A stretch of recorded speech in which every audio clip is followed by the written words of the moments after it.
आज हम पढ़ेंगे दयानंद सरस्वती जी के बारे में, उनकी बायोग्राफी और जो इम्पोर्टेंट क्वेश्चंस वगैरह आते हैं एग्ज़ाम में, जो भी IAS के एग्ज़ाम होते हैं, SSC के एग्ज़ाम होते हैं, रेलवेज के एग्ज़ाम होते हैं, बेसिक क्वेश्चन से रिफॉर्मर रहे हुए हैं, तो बहुत कॉमन क्वेश्चन इनके आने। ठीक है, तो हम स्टार्ट करते हैं। तो दयानंद सरस्वती को तो नाम से तो दयानंद सरस्वती जाना जाता है, लेकिन उनका नया जो बचपन का नाम है ना, वो मूल शंकर तिवारी, एक ब्राह्मण फैमिली में पैदा हुए थे 1824 के अंदर। 1824 के अंदर पैदा हुए थे, और पता है आपको राजा राम मोहन राव की डेथ हुई थी 1833 के अंदर। ठीक है, तो ये उनसे 10 साल पहले पैदा हुए थे जब उनकी डेथ होने वाली थी। और हुए कहाँ थे, ये कंपनी राज में जो टंकारा है वहाँ पे पैदा हुए थे, जो भी गुजरात के अंदर पड़ता है। ठीक है, ये एक अच्छे फिलोसफर थे, सोशल लीडर थे और फाउंडर ऑफ आर्य समाज के थे। ठीक है, जो आर्य समाज के लिए इसलिए फेमस थी, आर्य समाज एक रिफॉर्मस्ट मूवमेंट था। ठीक है, और जो वैदिक धर्म को, जो हिंदू धर्म में क्या है, बुराई आ गई थी, आइडियोलॉ ये जो मूर्ति पूजा होने लग गई थी, अंधविश्वास होने लग गया था। ठीक है, तो इसको हटा के जो पुराना जो वैदिक धर्म था, ठीक है, तो उसको इन्होंने लाने की कोशिश की। इसी के लिए इन्होंने आर्य समाज बनाया। ठीक है, he was the first to give the call for swaraj for as Indian for Indians in 1876। ठीक है, उन्होंने पहली बार स्वराज टर्म का यूज़ किया कि इंडियंस के द्वारा रूल किया जाना चाहिए, इंडियंस को अंग्रेज रूल नहीं करना चाहिए। ठीक है, और ये कब दिया था, ये आपको याद रखना है, 1800 लेके 76 में, 76।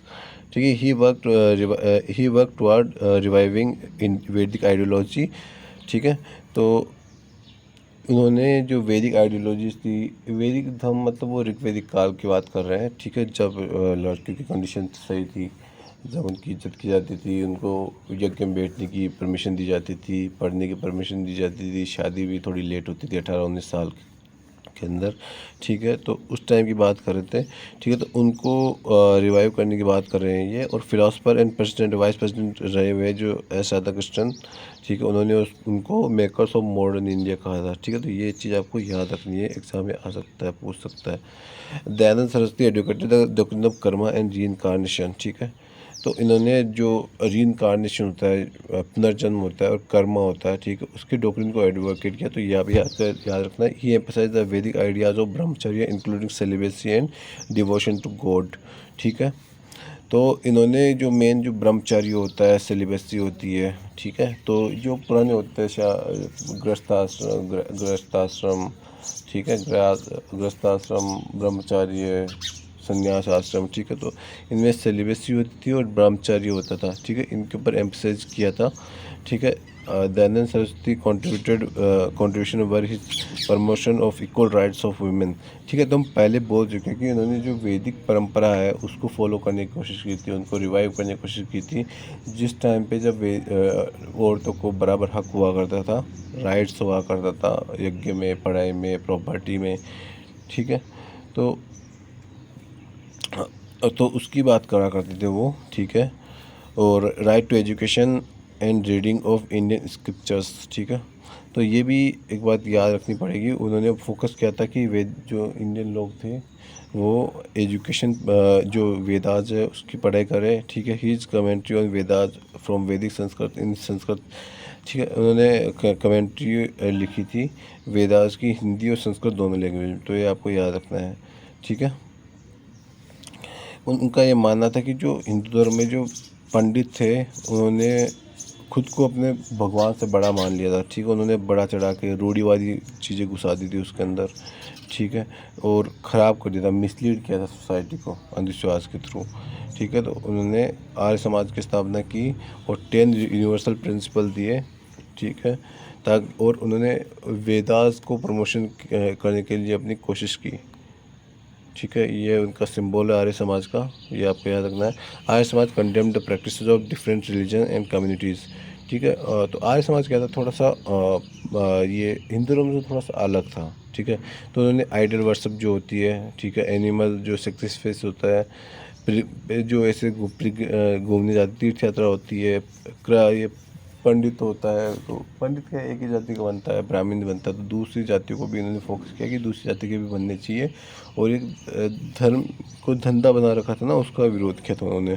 ऑफरिंग में और जो ऐसे होता था कि पंडित को मंदिर में दान दक्षिणा कर देते, इनको बंद करने की बात की। तो भाई भगवान तो हर जगह है और वेदास के अंदर भगवान, ठीक है, तो इसकी ज़रूरत है नहीं, ठीक है। और जो कास्ट हुई थी, जो अनटचेबिलिटी थी या चाइल्ड मैरिज थी, और जो मीट ईट मांसाहार को ये सही नहीं मानते थे एक्चुअली।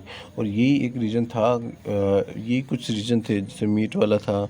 और जो एंग्लो एजुकेशन थी, एंग्लो और जो वैदिक एजुकेशन थी कि भाई आगे पढ़ाई किस में की जाएगी, एंग्लो वैदिक में इंग्लिश में करनी है या अपनी पुरानी वर्नाकुलर लैंग्वेज में करनी है। इसी को जाके ही आर्य समाज में फिर फूट पड़ी थी, तो अलग अलग हो गए थे, ठीक है। कि एक एक धड़ा उनका चाहता था कि जो मीट खाना कुछ सही मतलब गलत नहीं है, खा सकते हैं, और इंग्लिश एजुकेशन पढ़ाना चाहिए। और दूसरा ये मानता था कि नहीं, हमें वर्नाकुलर एजुकेशन में कंटिन्यू करना चाहिए पढ़ाई वढ़ाई, और मीट वगैरह नहीं खाना चाहिए, ये अच्छी बात नहीं है, ठीक है। तो इसके लिए वो अलग अलग हो गए थे, ठीक है। डिस्क्रिमिनेशन अगेंस्ट वुमेन, ठीक है। तो ये जो भेदभाव होता था लड़कियों के लिए, इसके खिलाफ इन्होंने प्रोटेस्ट किया था, ठीक है। और इनके जो लिटरेरी वर्क है, इन्होंने किताब लिखी थी, इसमें सबसे मेन है सत्यार्थ प्रकाश 1875 के अंदर। और आपको ये भी याद रखना कि जो ज्योतिबा फूले है, उन्होंने अपनी जो गुलामगिरी है वो लिखी थी ये 1873 में, ठीक है। तो ये आपको डेट याद करनी है, छोटी मोटी एग्जाम से पूछ लिया जाता है, ठीक है। और ये दो और है, ये भी आपको याद रखनी है, ठीक है। और इनकी डेथ हुई थी अजमेर के अंदर, अजमेर में मेवाड़ा है, ठीक है, जो भी ब्रिटिश इंडिया के अंदर है। और ये उनकी एज उनकी 1883 के अंदर, ठीक है।